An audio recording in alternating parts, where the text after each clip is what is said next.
I feel uncertain for Chainsaw Man Part 2, mostly because there's things within this chapter that make me unsure about the validity of Fami. What is she genuinely trying to achieve, and what does she take interest within? This whole situation was designed by her. It was orchestrated by her, and we've seen the control over this new variation of the Eternity Devil come with her. She was weaponizing him. She even made a deal with him, and what that deal was, we don't know. Now, just connecting two and two together, you could say that maybe the Eternity Devil wanted revenge on Denji, wanted his heart, like originally in part 1, and maybe Fami tried to offer that. That could very much be the case, but I think Fami's intentions lie a little bit further, a little bit more long-termy, maybe. It's kind of hard to put your thumb on what she is and isn't trying to do because she's so mysterious. She pops up randomly here and there, and we get her within this chapter, and it only provides more questions, not answers. We're sitting here now asking more and more on what the future for Fami looks like, and it's murky, but very much interesting. Starting off this chapter with Denji, I think, is brilliant. It's kind of like the calm before the storm. The aquarium situation is handled, they're out now,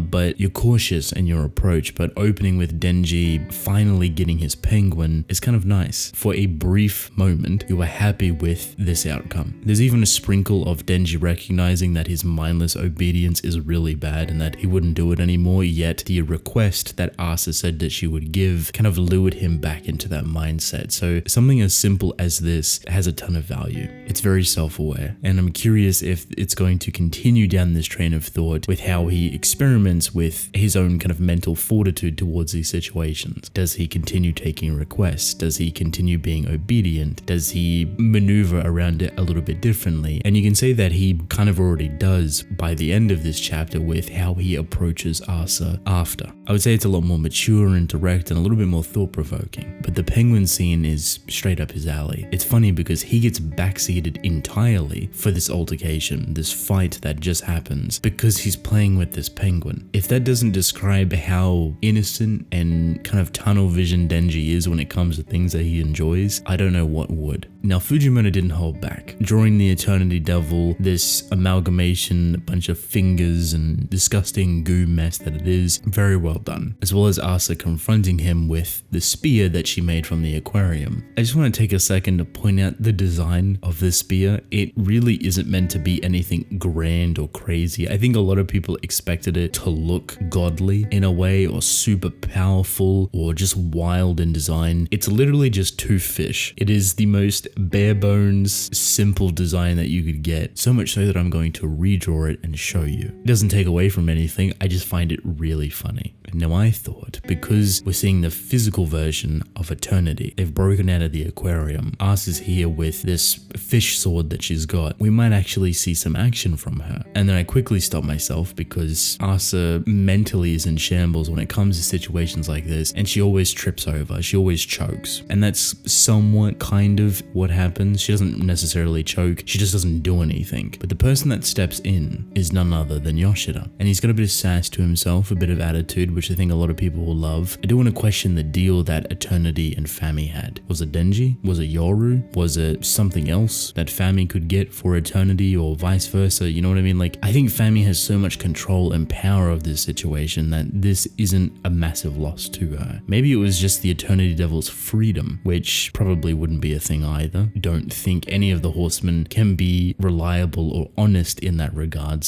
but maybe that was up for the offering. Yoshida would buy Asa that crucial time to transform into Yoru. She's back. I don't know where she mystically, spiritually zipped in from. She was sucked away for a good portion, and I'm curious on how that works, but I'll save it for another time. You get a beautiful showcase of Fujimoto's artistic flair with the very, I want to say at this point, iconic stylization of someone being ended and all of the intestines flying out the back. Very beautiful, very Fujimoto-esque. I also seen a shark in there. For a split second, I thought we would see Beam. Not to make you sad or get your hopes up, that would have had people jumping for joy. So this puts Eternity out of the picture. Everyone's shocked of what they just witnessed because they're seeing Asa obliterate Eternity with a power that they knew nothing about. But the most curious of things, the most concerning, and why I'm kind of cautious, worried, is you have Fami sitting on top of a building looking down at Yoshida specifically. Why? Is she curious? Is she concerned? Does she know something about Yoshida that we don't? Is it his devil? Is it who he is? Is it why he's so powerful to begin with? Or is she just infatuated with potentially utilizing him as a weapon? There's a lot of ideas here, and you can kind of go through the method of, I guess, looking at Yoshida's importance to this story, to part 2, and it's becoming a lot more prevalent, a lot more influential. Originally, he was kind of just there as maybe a guardian, an overseer for Denji, but more and more suspicion is drawn towards him. And because he works within a limbo state, we don't know if the company or organization that he's with is good or bad. We don't know if his intentions are good or bad. All we know is that he is ridiculously powerful. Even before all of this, he went toe to toe with some of the greatest. So he has the experience there. There's a reason why he's a private bodyguard, and there's a reason why I guess people consider him a prodigy for his age. I still don't believe he's in high school, even though he is going to high school. I just find it funny that we genuinely thought he was a grown man, but he's like 17. If that doesn't speak prodigy, I don't know what does. But that is where our suspicion is currently. And that would be a very scary weapon if Fami could get it. I don't know the claws of how Fami would do it, similar to how Yoru has to utilize guilt to transform weapons. It would seem similar to the idea that I mentioned prior, that every horseman has their own variation of it, and how to weaponize people different ways. Yoru being guilt, Makima being hierarchy, famine being balance, offerings, fertilization. I don't know, but I'm curious to find out. The finale of this chapter is kind of like a shining light for our future that very quickly gets crushes into darkness, and it is between Denji and Asa. He's walking her home. How nice of him. They start talking about the date, and typical Asa, she expresses that it had to be the worst one to ever exist, but Denji explains that it wasn't really bad. He got to touch a penguin, and he's pretty happy with it, but the request that he wants is to go on another date, and this time he will be the one to control the date. What a little romantic. And it's funny when you think about part 1 and how he kind of operates romantically. He's kind of just smitten by this whole idea. It's new for him, in a sense. He does mention he has some odd experience, which is true, but just the fact that he's taking initiative, just the fact that he's showing interest is enough to flick the switch on Asa's brain. But it doesn't flick in the way like the previous chapter where she gets all egotistical or starts jumping through these different personalities. Instead, she powers down. She sparks up for a moment, and you can see it within her eyes. They're very much kind of glued onto Denji at this point, and she becomes submissive. She says, "Okay, teach me." And typical Denji throwing up his peace sign, and you get this eerie, blank, deadpan smile that she has. And I think this is all of the emotions going through her head, but also the fact that it's reached the final turning point. Like subconsciously, she knows that because she's happy, because she feels love towards this situation, Yoru can now turn Denji into a weapon. That guilt is finally there. And then you have Yoru expressing all of these thoughts over the top on how Asa is actually feeling, but she's not reciprocating any of those thoughts. Normally she'd deflect or respond or say something, but she's so focused on Denji that she completely ignores Yoru. What's interesting to note is actually Yoru saying that this must be the feeling of love. I'm surprised that we actually got that. I feel there's a lot of ways that that can be played upon within the future, playing to Yoru as an individual and not just a part of Asa's being. What I mean by this is that so far we are led to believe that every horseman has an alternative design or flaw within them, quote unquote, that is kind of the opposite of their intention. Makima, being the control devil and a horseman, she wanted a family. She wanted to be seen as an equal. She wanted that genuine equal connection. I find that very fascinating, and it's not something that Makima expresses, but it's something that Pochita knows. So I think there's a history there of the true identity or vulnerability, I should say, for the horsemen. And right at the beginning of Chainsaw Man Part 2, we've seen a bit of that vulnerability from Yoru when it came to her name. That was the biggest indicator to me that Yoru has a personality of her own that is kind of conflicted or merged with all of the individuals or components of war that make her up. and a name provides that identity. From that beginning, we've seen so many different ranges of emotion that Yoru has, and it all stems from the generations that she's most likely lived. She acts like a bratty little sister because her big sister is famine. I love that. So I'm curious if there genuinely is an emotion that Asa could feel that is powerful enough to actually genuinely affect Yoru, or if Denji or Pochita just recognize Yoru specifically. Just take a second to think about this. I wonder if Pochita or Denji said a name that Yoru previously might have had would make her heart flutter a little bit. Her own identity seems to be integral to what she seeks. The value of that, however, we're unsure of. But I'm excited to see Fujimoto potentially play more into it, especially because he doesn't waste time with how Asa's feeling currently. Before she can recognize anything, before she can snap out of this daze, Yoru takes the love that is blooming within Asa currently and proceeds with the plan to turn Denji into a weapon. So you get this cute little panel of Yoru smacking or head patting Denji, and she tries to turn him into a spinal cord sword. And that's where we end off the chapter, on a cliffhanger. Now, I don't think this is going to work. That might seem obvious, but for the reasons we don't actually know. See, theoretically, this should work, unless the love that Asa has is so conflicted, more so that she doesn't really know what love is, that the guilt isn't necessarily there. Or maybe because Asa was so out of it, she didn't even recognize what Yoru was doing, and this just doesn't work. There's also the opportunity that because Denji is different, instead of actually getting to his core, you have to get to Pochita's, which shouldn't make you that much of a difference because Pochita wants Denji's dreams. They kind of work in synchronization like that. But I do think that might provide a little bit of a hurdle for this transformation. Wouldn't it be kind of ironic or funny that Yoru herself has to fall in love with Pochita, which in design is falling in love with Denji as well? And if this continues this way, where they share each other's emotions, of course, because they're in the same body, that might just turn out to happen. Overall, I really enjoyed this chapter. Very simple but sweet, bit of action, bit of mysteriousness. Denji getting a head pat, which funny enough, he's probably just going to view as a head pat, even more adorable. I think it's going to make for an awkward situation, and knowing how Yoru functions, she's probably going to chuck a tantrum that it didn't go her way. I am very much interested in hearing all of your thoughts, however, so let me know right now. Thank you.